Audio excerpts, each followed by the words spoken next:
여러분 안녕하십니까? 네, 행복한 안식일입니다.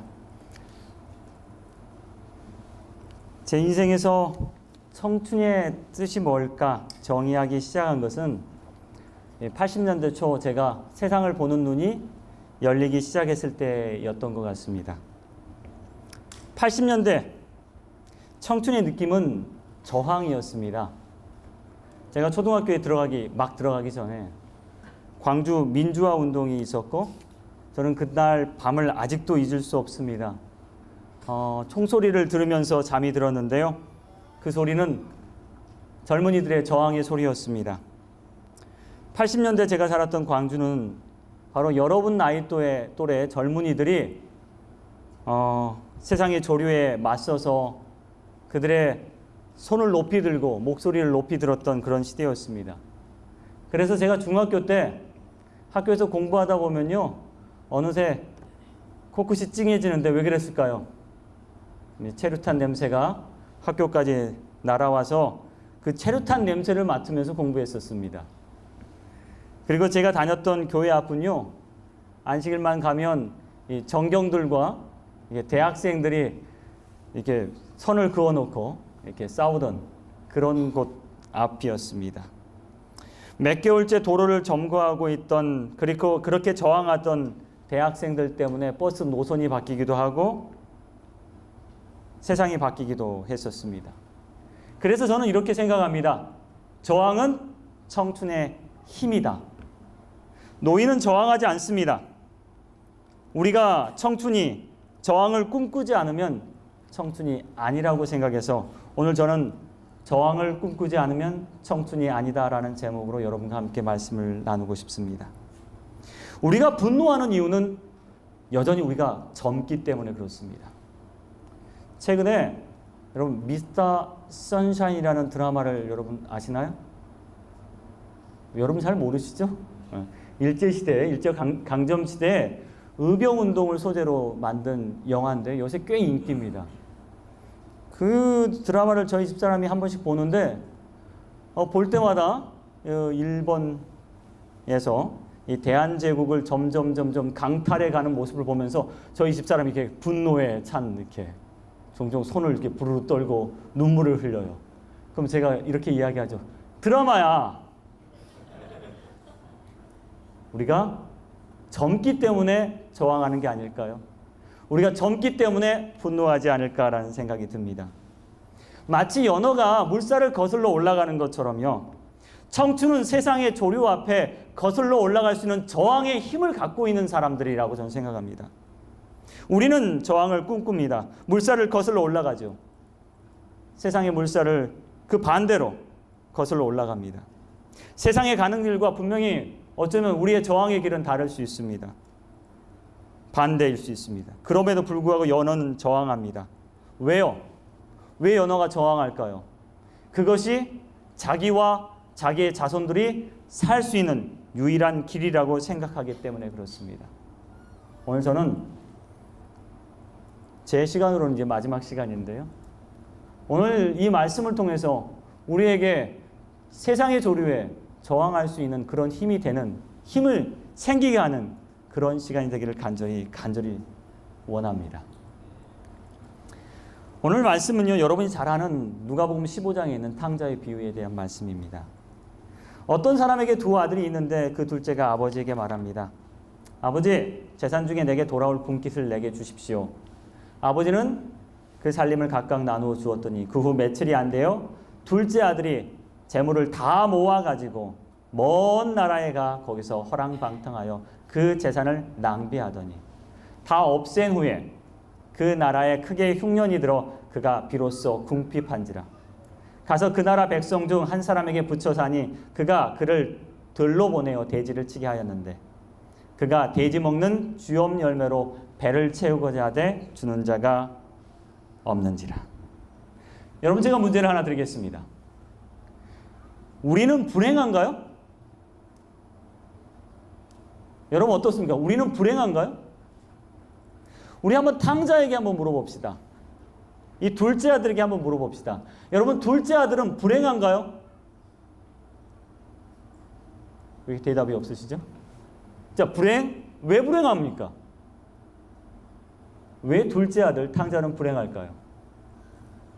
왜 그렇죠? 다들 이렇게 오늘 다들 꿀을 드시고 오셨는지 아무 말씀을 안 하시네요. 추석이라서 그렇죠?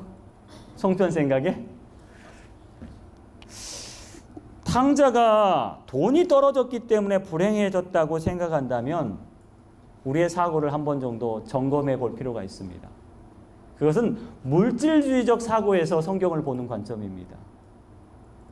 탕자가 돈이 떨어졌기 때문에 불행했을까요? 탕자는 제일 처음에 자신에게 돈이 없어서 불행하다고 생각하고 있었습니다. 그래서 아버지를 졸랐죠. 아버지, 저 돈 주세요. 그러면 저 행복해질 것 같습니다. 아버지에게 돈을 요구했습니다. 그는 돈만 있으면 행복하게 살 수 있는 먼 나라로 이제 자신의 돈을 가지고 떠납니다. 돈만 있으면 잘 살 수 있는 나라, 그 먼 나라로 그는 갑니다. 그곳에서 자신의 행복을 사고 싶었던 겁니다. 그는 생각합니다. 뭐라고요? 그래, 돈만 있으면 아버지가 없어도 난 혼자 살 수 있어. 그래서 아버지가 보이지 않는 그 먼 나라로 그는 갑니다. 그럼 여러분, 그 먼 나라가 어디에 있는지 아십니까? 돈만 있으면 행복하게 살 수 있는 나라. 그 먼 나라가 여러분 어디에 있을까요? 어디에 있을까요? 어디에 있죠? 오늘 제가 질문이 많죠? 세상에 돈만 있으면 행복할 수 있는 나라 어디 있을까? 제가 한 논문에서 발표한 내용을 보았습니다.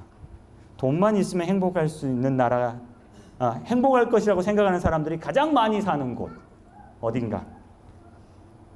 내 인생의 가장 중요한 목표는 물질적 풍요다 라는 질문에 yes 라고 대답했던 응답자 비율이 전 세계에서 가장 높은 나라 중 하나가 어디일까요? 어디예요? 네, 한국입니다. 네. 이 질문에 yes라고 대답한 응답자 비율이 가장 높은 나라가 어디예요? 바로 여러분이 살고 있는 나라, 먼 나라, 한국입니다. Unhappiness in South Korea, 불행한 한국이란 논문에서 제가 찾아보았습니다. 이 둘째 아들이 사는 나라가 바로 대한민국 같은 나라였습니다. 인간이 생존하기 위해서 반드시 필요한 게 있었습니다. 뭐가 필요하죠, 여러분? 음식, 지금 여러분 뭐가 필요해요? 지금 돈이 필요하죠. 그렇죠? 돈만 있으면 되잖아요. 그런데 옛날에는요, 인간이 생존하기 위해서 돈이 필요한 게 아니었습니다. 사람이 필요했어요. 생존의 과정 중에서 자신이 도움을 받을 수 있고 보호를 받을 수 있는 타인이 절대적인 존재였다 그래요. 배가 고프면 누가 있으면 돼요? 사냥을 잘하는 친구가 있으면 돼요. 추우면요, 옷을 잘 만드는 친구가 있으면 된다는 거예요. 그런데 지금은 어떻습니까? 뭐만 있으면 돼요? 이제 대답을 하시네. 뭐만 있으면 돼요? 배고프면 마트 가서 돈 주고 사 먹으면 돼요. 그래서 더 이상 사람이 필요한 게 아니라 누가 필요해요? 돈이 필요해요. 저희 아들들 이렇게 나와서 예배 드리는데요. 여러분 물어보세요. 엄마가 없으면 뭐만 있으면 돼요, 여러분? 돈 있으면 파인하우스 가서 사 먹어라 그래요. 아이들들은 돈만 있으면 먹고 살 수 있어요. 과학 전문지 사이언스 2006년도에 실린 논문에 보면요, 이런 말이 있었습니다. 돈은 사람들에게 자기 충만감이라는 우쭐감을 심어준다라고 그래요.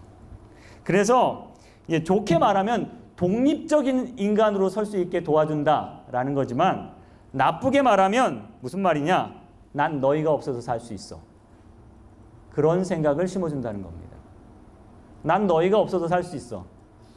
뭐만 있으면요? 돈만 있으면 살 수 있어. 탕자도 똑같은 생각을 한 겁니다. 그래, 난 이 집에서 살 필요가 없어. 뭐만 있으면요?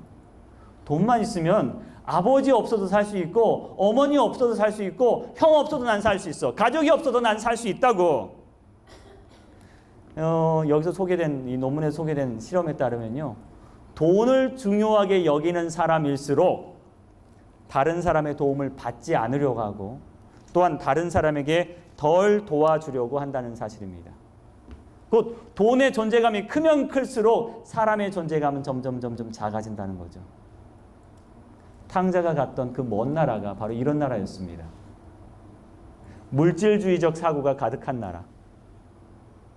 그래서요, 탕자가 배를 줄이고 배고파서 허덕이고 있어도 아무도 그에게 뭘 주지 않아요? 먹을 것을 주지 않는 그런 나라였어요. 탕자는 그제서야 깨닫기 시작합니다. 내 생각이 잘못되었다는 사실요. 그전에는요, 돈만 있으면 행복하다고 생각했어요. 삶의 만족을 느낄 수 있다고 생각했습니다. 사람보다, 어쩌면 사랑보다 돈이 중요하다고 생각했습니다. 그런데 이제 깨닫기 시작합니다. 탕자의 생각이 틀렸다는 것을 깨닫기 시작합니다. 여기 논문의 한 자료를 보니까 이렇게 나와 있어요, 여러분. 예, 보시다시피요, 돈을 중요하게 여기는 사람일수록 삶의 만족감은 낮습니다. 그런데 사랑을 중요하게 여기는 사람일수록 삶의 만족감은 높다라는 사실입니다. 사실 돈이란 거 사실 중요합니다. 그렇죠? 돈이 없으면 안 되죠? 현대 사회에서 생존에 반드시 필요한 도구입니다. 하지만 어느 정도의 경제 수준이 되면 사실 돈에 집착하면 집착할수록 그런 물질주의적인 사고가 행복에 방해한다는 게 최근 과학자들의 생각입니다. 아프리카에서 하루에 한 끼 먹기도 힘든 이 아프리카 사람들은요, 정말 돈이 중요합니다. 그런데 문제는 우리는 그렇지 않은데 우리는 그들보다 더 돈을 중요하게 생각하고 있다는 사실이 문제입니다. 이것이 오늘날의 대한민국이라는 사실이죠. 오늘 그래서 사람들은 오늘날의 대한민국 사람들이 불행하다고 느끼고 있다는 겁니다.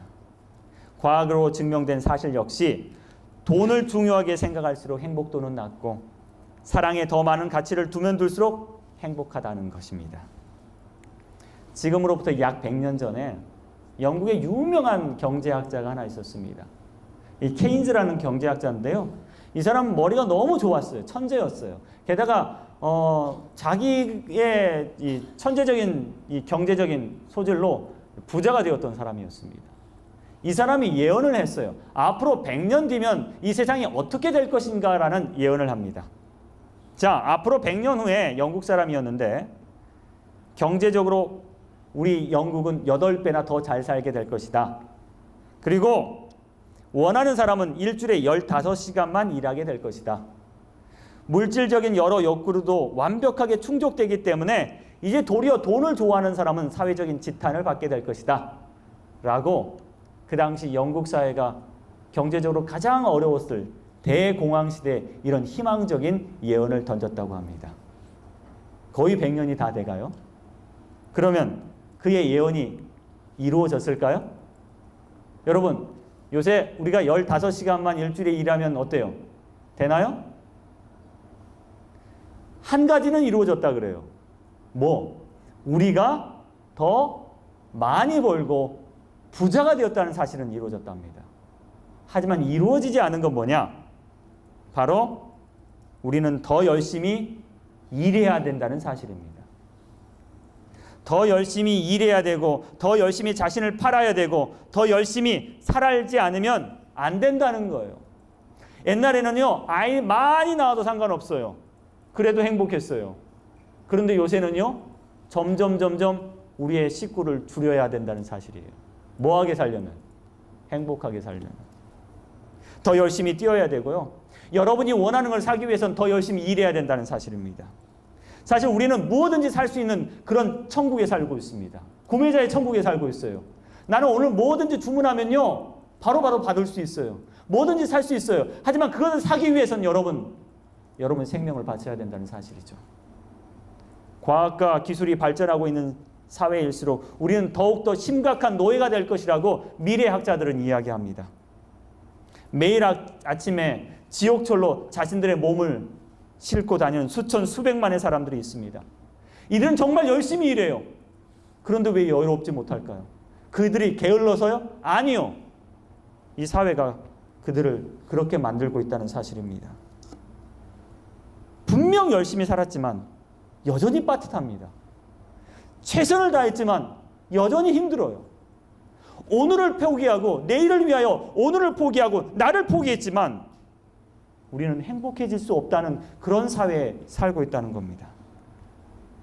성경은 이 사회에 대해서 이렇게 우리에게 답을 내리고 있습니다. 사람의 수고는 다 자기 입을 위함이나 그 식욕은 채울 수가 없다.